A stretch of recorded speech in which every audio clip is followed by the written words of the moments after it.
क्या 18 साल के बाद तुम्हारी हाइट बढ़ेगी? इसका आंसर है यस, बढ़ेगी, जरूर बढ़ेगी। तुम इस वीडियो तक आए हो तो इसका मतलब तुमने बहुत सारी वीडियो देख ली है और तुम्हारा बेसिक मजबूत हो गया, तुम्हारा बेसिक स्ट्रांग हो गया कि एचजीएच हार्मोन क्या होता है, पिट्यूटरी ग्लैंड क्या होता है, आईजीएफ क्या होता है। तो अभी हम इन सब चीज के बारे में बात करके टाइम वेस्ट नहीं करेंगे। और तुम सैकड़ों वीडियो देख चुके हो इंटरनेट पर, लेकिन आज तक कोई ढंग की वीडियो नहीं मिली। तो मैं तुमसे वादा करता हूँ ये वीडियो देखने के बाद आपके सारे डाउट खत्म हो जाएंगे, आपको दूसरी वीडियो देखने की जरूरत नहीं पड़ेगी। तो चलो हम बात करते हैं रुस्तम अकमेटव की। आपने इतनी सारी वीडियो देखी होंगी तो रुस्तम अकमेटव के बारे में तो जानते ही होंगे। तो अभी हम जानेंगे कि रुस्तम अकमेटव ने ऐसा क्या किया था जो उनकी हाइट बढ़ी। चलिए हम ये जानते हैं उन्होंने एक्सरसाइज से हाइट बढ़ाई, ये उनका जेनेटिक था। वो एक हाई जंपर बनना चाहते थे और हाई जंपर बनने के लिए उनको हाइट चाहिए थी और उनकी हाइट थी उस टाइम पे 5.5 इंच। तो उतना सफिशियंट नहीं था या उनको उनका जेनेटिक की वजह से हाइट बढ़ी। तो सबसे पहले हम उनके रूटीन को चेक करेंगे। उनका रूटीन क्या था? उनका रूटीन ये था कि वो 5 से 6 घंटा वर्कआउट करते थे। समझ रहे हैं? और वर्कआउट भी कौन सा वर्कआउट करते थे? वो मसल स्ट्रेंथनिंग में वर्क करते थे, मसल गेनिंग में नहीं। उनका मानना ये था कि अगर हम मसल गेनिंग में वर्क करेंगे तो उनकी बॉडी चौड़ी होती चली जाएगी, ब्रॉड होने लगेगी, लंबी नहीं होगी, ब्रॉड होने लगेगी। इसलिए वो मसल गेनिंग पे नहीं, मसल स्ट्रेंथनिंग पे काम करते थे।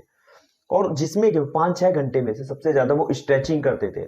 और वो जानते थे कि ह्यूमन ग्रोथ हार्मोन की वजह से वो हाइट बढ़ती है, तो इस वजह से तो वो ह्यूमन ग्रोथ हार्मोन के लिए हाई इंटेंसिव वर्कआउट करते, जिसमें वो स्प्रिंटिंग करते थे। स्प्रिंटिंग करने के बाद एंकल वेट लगा के स्प्रिंटिंग करते थे। अब क्या इसी की वजह से सिर्फ हाइट बढ़ सकती है? नहीं। अगर आप डेली ये सब करोगे तो उसके बाद भी आपकी हाइट नहीं बढ़ती। उनका मानना ये था आपका ग्रोथ हार्मोन रिलीज होने लगेगा, ग्रोथ हार्मोन रिलीज होने के बाद क्या वो हाइट पे ही लगेगा सीधा? क्या क्या मतलब आपकी बोन इंक्रीज हो जाएगी उससे? नहीं। तो उन्होंने ये सोचा कि सबसे पहले मैं 5-6 घंटे अपना एक्सरसाइज करूंगा जिससे कि मैं मेरा ग्रोथ हार्मोन ज्यादा निकलेगा। तो वो स्प्रिंटिंग और स्किपिंग पे बहुत ज्यादा फोकस कर रहे थे और स्ट्रेचिंग भी बहुत कर रहे थे। तो ये इतना करने के बाद उनके शाइन बोन में माइक्रो फ्रैक्चर हो रहा था। अब कोई बंदा 5-6 घंटे से वर्कआउट कर रहा है जिसमें सबसे ज्यादा वो स्प्रिंटिंग कर रहा है, स्किपिंग कर रहा है, वो भी एंकल वेट लगा के, तो 90% की उसका माइक्रो फ्रैक्चर होगा। और माइक्रो फ्रैक्चर होने के बाद क्या होता है, बोन्स हील करते हैं, हील करने के बाद वो गैप फिल होते हैं। अगर वो नॉर्मली जाके लेट जाता, नॉर्मली जाके सो जाए, तो वो नॉर्मली शाइन बोन आराम से नॉर्मली फिल हो जाएंगे। लेकिन उन्होंने जानबूझ के स्लीपिंग स्ट्रेच का मेथड किया। उन्होंने जानबूझ के ऐसा कुछ किया जिनकी वजह से वो रात भर जब हील होने का टाइम था तो उन्होंने अपने बोन्स को ज्यादा स्ट्रेच दिया। वो 8, 9 से 10 घंटे भी सो रहे थे, तो 10 घंटे सोने के में उन्होंने अपनी बोन को टेंशन दिया, स्ट्रेच दिया, 10 घंटे तक स्ट्रेच पे रखा। क्योंकि पहली बात, उन्होंने इतनी एक्सरसाइज करने के बाद उनके शाइन बोन में क्या था, माइक्रो फ्रैक्चर। अब माइक्रो फ्रैक्चर होने के बाद भी वो स्ट्रेच हुई हो रही थी बोन। 10 घंटे तुम सो रहे हो और स्लिप अच्छी नींद ले रहे हो 10 घंटे की, और उसमें भी तुम्हारे लेग क्या हो रहे हैं, स्ट्रेच हो रहे हैं। तो स्ट्रेच होने की वजह से माइक्रो फ्रैक्चर में गैप और बढ़ जाता है। जब जितना ज्यादा गैप बढ़ रहा था तो उतना ज्यादा हील हो रहा था माइक्रो फ्रैक्चर, और जब हील हो रहे थे तो उतना ज्यादा उनके गैप बढ़ रहे थे, उसमें और ज्यादा मतलब बोन एक्स्ट्रा हो रही, जिसकी वजह से उनकी हाइट बढ़ रही थी। तो ये रीजन निकलता है, ये साइंटिफिक रीजन प्रूफ है कि हाँ ये वर्क करता है। तो अब जानते हैं कि आप बढ़ा सकते हैं हाइट। बढ़ा तो बिल्कुल सकते हैं, अगर आप इसी तरीके से सेम प्रोसेसर करेंगे तो आप भी 23 सेंटीमीटर तक बढ़ा सकते हैं। लेकिन उन्होंने आफ्टर प्यूबर्टी, मतलब उन्होंने क्या 21 से 22 साल के बीच में किया था। अगर 22 साल के हो गए तो मैं गारंटी नहीं ले सकता कि 22 साल के बाद भी आपकी हाइट बढ़ जाएगी, उसकी गारंटी मैं बिल्कुल नहीं ले सकता। लेकिन हाँ, लेकिन एक चीज है, कोई भी चीज इम्पॉसिबल नहीं होती। तो अगर जैसे उन्होंने रुस्तम अकमेटव को भी कहा जाता था कि 18 साल के बाद नहीं बढ़ सकती, 20 साल के बाद नहीं बढ़ सकती, ये वो फलाना ढिकाना, तो उन्होंने भी अगर बात मानी होती तो शायद वो भी ना बढ़ा पाते। मैं कह रहा हूँ कि 22 साल के बाद। लेकिन अगर आप चाहते हो, आपको अपने ऊपर भरोसा है, तो आप बढ़ा सकते हो हाइट। आप कोशिश करिए। लेकिन मैं कहूँ, मैं अपना बता रहा हूँ बस। 22 साल की उम्र तक ही चलो मान लो आपकी बाइक, अगर आपके पास 22 साल की उम्र से नीचे टाइम, अभी टाइम बचा है, तो आप पूरा फोकस करो। आप इतना कर सकते हो, आप खुद सोचो। 5-6 घंटे आप वर्कआउट कर सकते हो जिसमें दर्द ही दर्द है आपके वर्कआउट में, सिर्फ और सिर्फ दर्द। 5-6 घंटे दर्द होगा लेग में, स्टाइन बोर्ड में माइक्रो फ्रैक्चर आ रहा है, इतना आपको वर्कआउट करना है, तब जाके आप अपनी हाइट बढ़ा पाओगे। बहुत ज्यादा पेनफुल प्रोसेसर है, लेकिन ये वर्क करता है, इसका तो मैं 100% कहूंगा। और हाँ, एक और फैक्टर है जो रुस्तम अकमेटव का है, वो है इंटरमीडिएट फास्टिंग।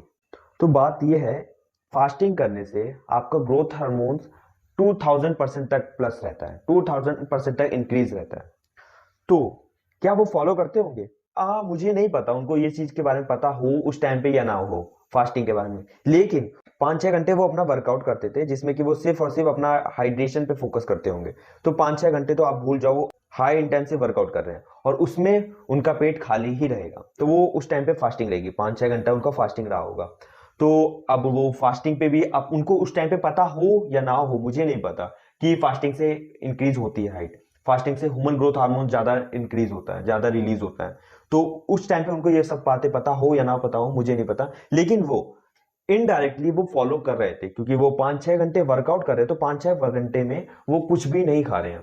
तो वो 5-6 घंटे वर्कआउट करते थे जिसकी वजह से वो 5-6 घंटे तक तो कुछ नहीं खा रहे और रात में जल्दी सोने चले जाते थे। आप खुद सोचो, तो वो 9 बजे भी सोने जा रहा है या 8 बजे भी सोने जा रहा है, तो वो खाना कितने बजे खा रहा है? 7 बजे खाना खा रहा है, ये 6 बजे खाना खा रहा है। तो वो 7 बजे खाना खा रहा है, ये 6 बजे खाना खा रहा है, तो चलो 8 बजे सोने जा रहा है, तो 8 से 8 12 घंटे, तो 8 से 6 10 घंटे। चलिए, तो 6 बजे भी उठते होंगे वो, अगर 8 बजे सो रहे हैं तो वो 6 बजे उठ रहे होंगे। 6 बजे के बाद फिर उनको भूखे रहना पड़ेगा, क्यों? क्योंकि उनको वर्कआउट करने खत्म करने जाना है। तो क्या हो गया फिर उनके बाद 6 बजे के बाद, चलो मानो 8 बजे सो रहे हैं, फिर उसके बाद 6 बजे उठ रहा है और फिर वो बंदा 6 बजे से फिर 5 घंटे और वर्कआउट कर रहा है, तो 6 बजे से के जाने के बाद और फिर अपना 12 बजे तक की मान लो वर्कआउट कर रहा है वो अपना।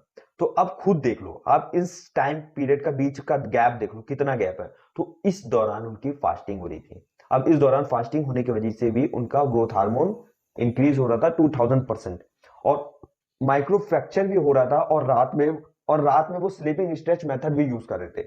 अब आप खुद सोचो, क्या उनकी हाइट बढ़ेगी? नहीं। अब हमारी बॉडी ऐसी चीज है, हम इसको जैसा बनाना चाहें वैसा ढल जाता है।